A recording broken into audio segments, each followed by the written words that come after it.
मुजफ्फरपुर। माँ Shitala recording studio Bihar Sharif.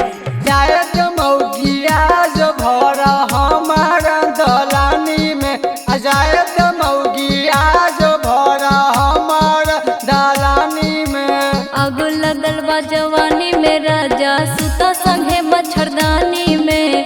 आग लगल बा जवानी में राजा सुता संगे मच्छरदानी में। जायत मौगिया जो भरा हमारा दलानी में, जायत मौगिया जो भरा हमारा दलानी में। आग लगल बा जवानी में राजा सुता संगे मच्छरदानी में। आग लगल बा जवानी में राजा सुता संगे मच्छरदानी में।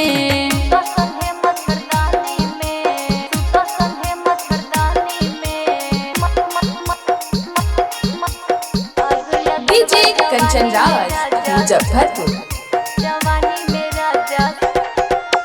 4 बजे भोरावा में आई जइबो घरावा। रहे में अकेले हमरा लागा है को डरवा।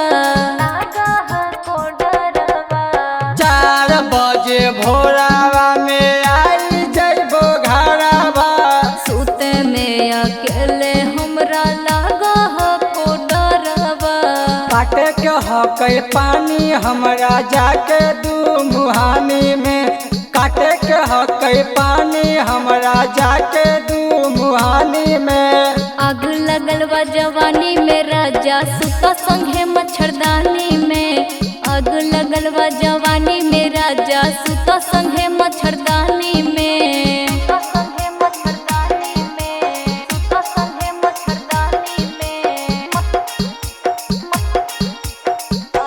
डीजे कंचन राज मुजफ्फरपुर।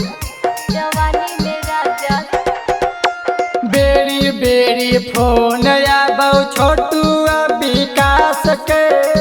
काहे नाही बुझा हो राजा हमरे एहसास के। बेरी बेरी फोन आबो छोटू विकास के।